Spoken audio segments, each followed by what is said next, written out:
There are another very big story that I want to report tonight, and it comes from the UK. This story, viewers, is very big because it is going to have massive repercussions for some of the individuals who are being persecuted for corruption in this country, prosecuted for corruption, probed for corruption. One of them happens to be Robert Vadra, who will be sitting on tenterhooks today. A UK court has rubber-stamped the Enforcement Directorate's case seeking extradition of Robert Vadra's alleged close aide, Sanjay Bhandari. The fugitive arms dealer, Mr. Sanjay Bhandari, will now face the courts here in India on serious charges of money laundering and tax evasion. The reason why this is a huge blow to Robert Vadra is because of an April 2010 email trail between Vadra and Bhandari's alleged aide, Mr. C.C. Thampi, regarding a London property. Now, viewers, the Enforcement Directorate that will be feeling triumphant today has claimed that this property is owned by Sanjay Bhandari's frontman and held the property for Gandhi in-law Robert Vadra. In other words, the Enforcement Directorate says that the flat in London was a kickback paid allegedly to Mr. Vadra as a commission for allegedly introducing Sanjay Bhandari to top UP officials, including ministers, to clear a petroleum deal. Now, viewers, the courts in India, this is very important.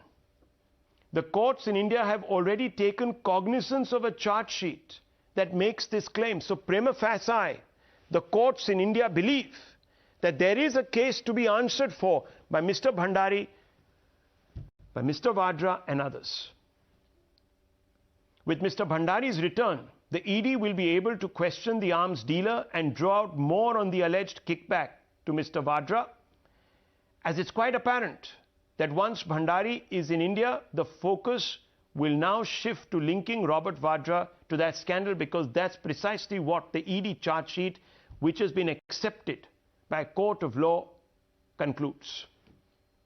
Now, viewers, for years altogether, let me elaborate on this. For years altogether, the Enforcement Directorate has suspected that there was a deep linkage between Mr. Bhandari and Robert Vadra.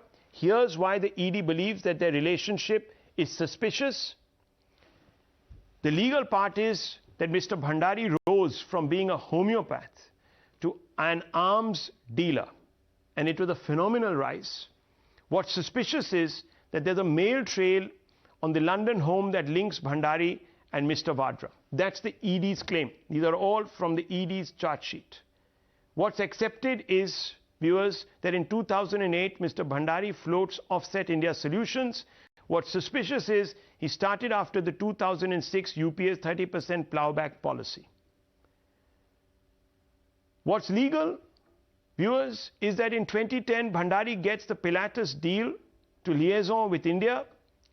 What's suspicious is that the huge deal to a newcomer with no prior experience, on what basis, what criteria, no one knows. What's legal is, viewers, that in 2010, Bhandari and Vadra, there's an email trail on a London home, no problems with that. What's suspicious is incidentally coincided with the Pilatus deal.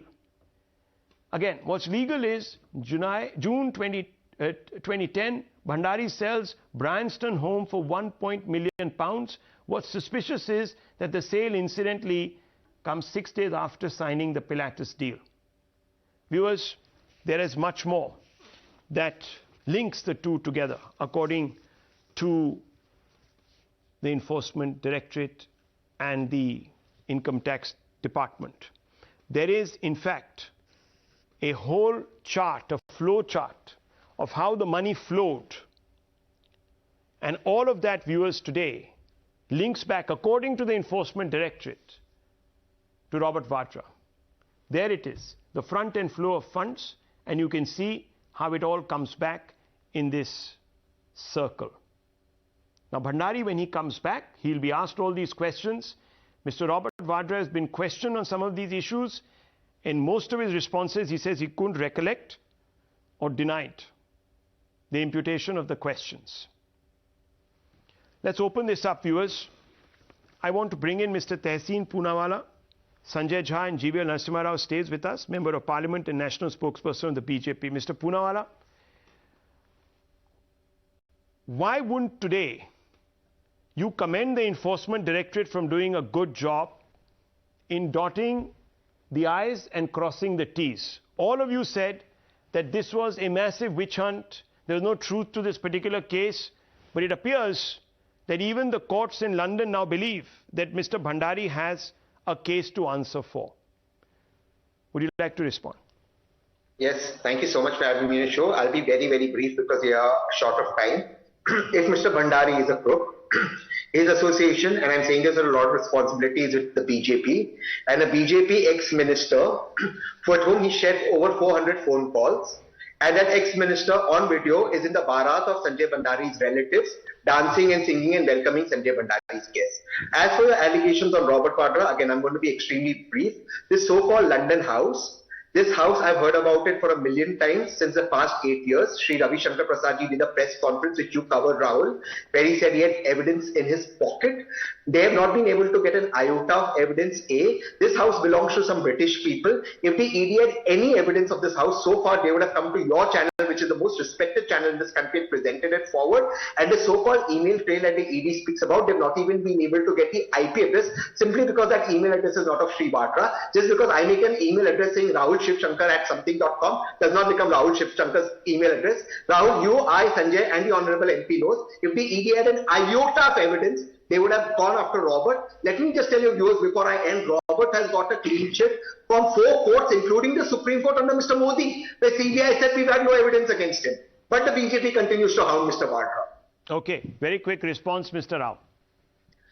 Rahul, first of all, it's a big victory for the Indian agencies to get extradition of a fugitive because I think after the 2015 Black Money Act was passed by Parliament, I think the manner in which he evaded taxes in India, the manner in which he laundered money has become a very watertight case for his extradition. It's a huge victory. And there are many other fugitives. They will all be finding their way back to India, and they will be tried under the laws of they'll be tried in the courts of India to ensure that people simply cannot get away with any kind of scams. And from the statements of Tehseen, it's very clear that they are feeling the heat under the collar. Mr. Robert Vadra has already been questioned in other cases. Right. And in this case, there is a direct link between the payoffs from the Pilates deal and the property, the sale of the property in London.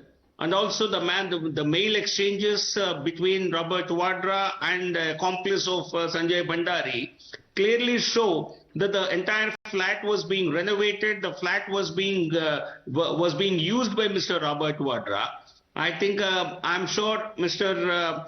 Robert Vadra has more trouble coming his way. Okay. This time, I think he will certainly, once confronted with Sanjay evidence from Sanjay Bhandari, Robert Vadra will have nothing to, I think he will have nothing to protect or nothing to cover his embarrassment. Okay, the Gandhis are already under the scanner in one second. Let me bring in Mr. Sanjay Jha. Very importantly, I don't have much time on the show.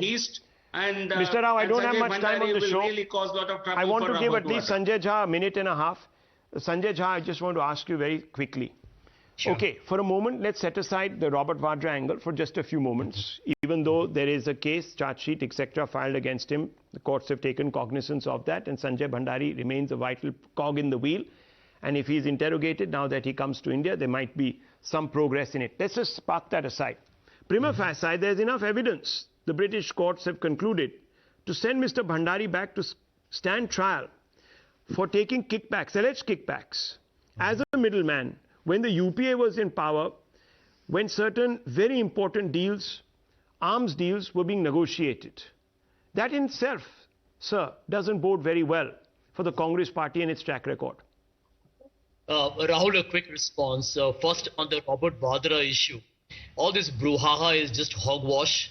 It's been over a decade and the BJP only keeps the pot boiling. This is the usual, destroy somebody's reputation relentlessly through aggressive propaganda. I think even GVL wants to laugh, but he's keeping a straight face. As far as the other issue is concerned, let me tell you, you remember the big drama over Mehul Choksi when he was going to be picked up by the CBI in a special chartered flight? What happened?